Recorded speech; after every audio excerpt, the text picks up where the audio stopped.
Welcome back to the channel. It's been a while again, sorry about that. Basically what we've been up to in the intervening times, we went on holiday in the M3 all around Europe and that went really well. So no dramas, no issues, the car behaved impeccably. We got 27.1 miles to the gallon, which doesn't seem like a lot but isn't bad for a 4 litre V8. So I was very happy with that, but it was a brilliant shakedown run because what it did do is it highlighted some areas that I think still are in need of a little bit of work. So nothing catastrophic, nothing that's going to stop us using the car if we continue driving it, but I want this thing to be ultra reliable. I want it to be toy for the weekend. We don't want it letting us down. We don't want to be saving up big bills for the future. So, without further ado, let me show you what I think we need to get on with.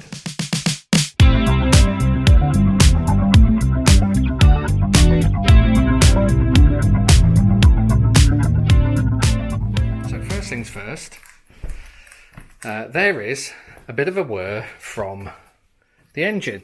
It probably sounds like it's a terrible thing, but the reality is I think that it's just a pulley.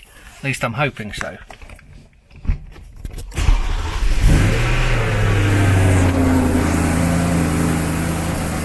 Let me open the garage so I don't gas myself. A few moments later. We've got to wait for the primary cats to warm up so that you can hear what the issue is. Alright, so now the primary cats have warmed up, hopefully we can demonstrate what the problem is. It's on tick over at the minute, you can't really hear anything that sounds too out of order.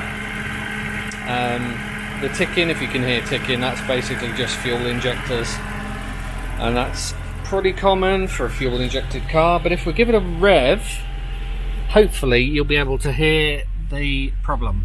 So, oh, that's the brake. I don't know if you can hear it too well there, but essentially what we've got is something that sounds like a supercharger, as in it's a vrrr noise and it goes with the speed of the engine. Now, this car, you can fit superchargers to them, but BMW never did, and this engine's standard, so there's no supercharger on here. But what there is a bunch of pulleys on the front of the engine, and those pulleys are fairly well known for the grease drying out over time, resulting in whirring, whining and general worrying noises. So what we're going to do is we're going to remove the air intake section here, the inner air intake section there. Hopefully we don't need to remove this, but I will if I need to. But we need to be able to get the fan pack out there from the back of the radiator so that we can get to the front of the engine and replace those pulleys. So let's crack on. Just right. T20 torques. There you go. So you can see it moving. Let's get the thing to keep all the screws in so we don't lose them.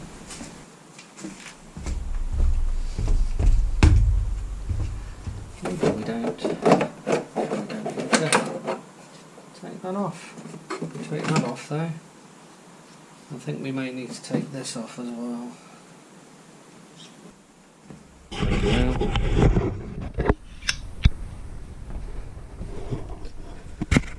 If you can see, no you can't really see very well, but this is the rad pack piece we've got to take out. It's all one piece and it goes under here, so I need to take this air box off. So a bunch of T25s I think in this case, plus taking this off, the little doobree on here which just basically comes off with a clip, screwdriver for that, or 7mm or 6mm, box wrench. Let's do that.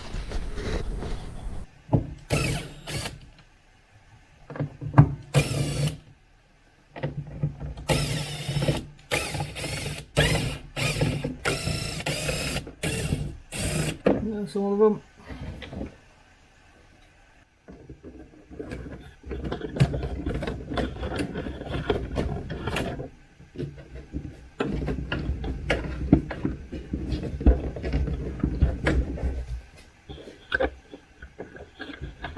A pain to get these off, but I have had them off before to have a look at the sensor that's in here.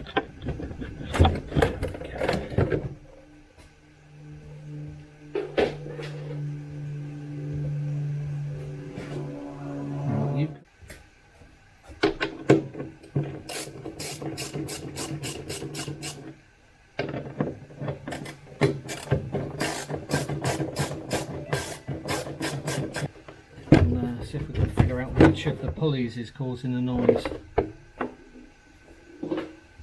Need to get the fan out. Got this hose here, breather hose. Need to be careful with that. Unplug the fan there, and then apparently there's all sorts of clips and hose clamps and stuff down the bottom, so crack on with that.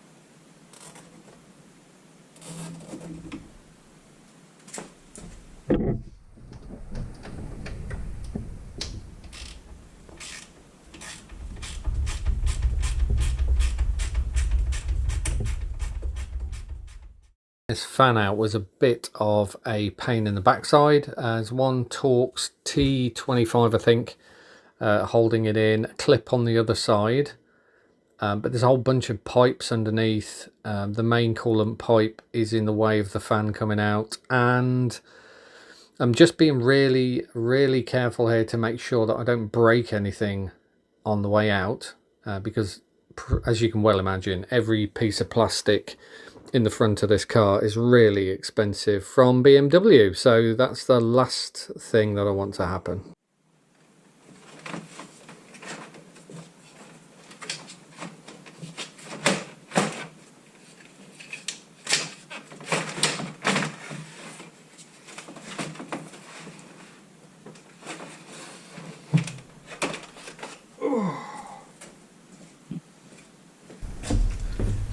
Right, so we're going to pick off this thing here, and then we've got to lift this one up, and then it comes off the alternator easiest, I think.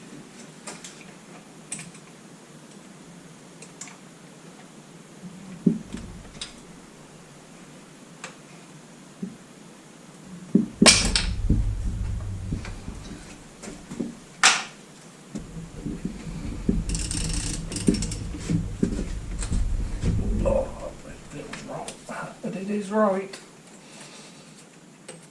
Come on.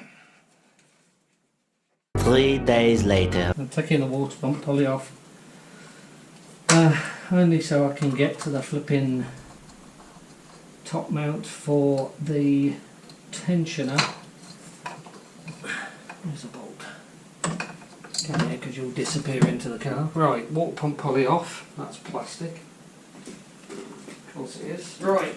Go in there with you. Keep me together. Okay, now we should be able to get to this top pulley without a drama. Man, I'm sweating in here today. It's warm.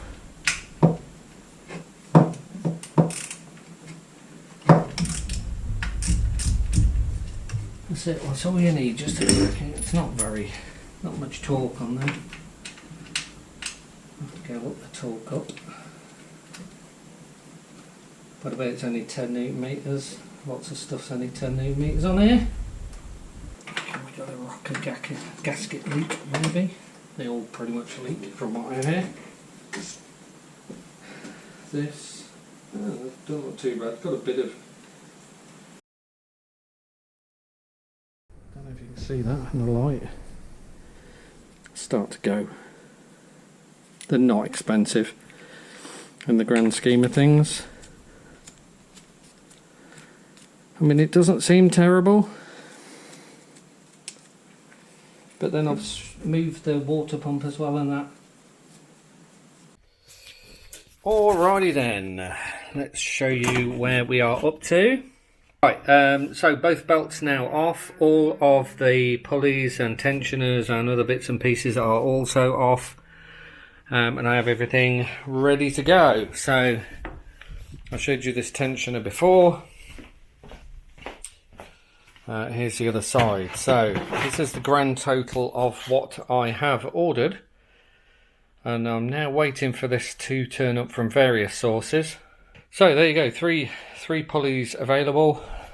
Let's do a bit of, I have already measured these, but so the tensioner pulley on the power steering side, 65 millimeters. And the idler pulley, 80 millimeters. The pulley on the water pump side is 70 millimeters.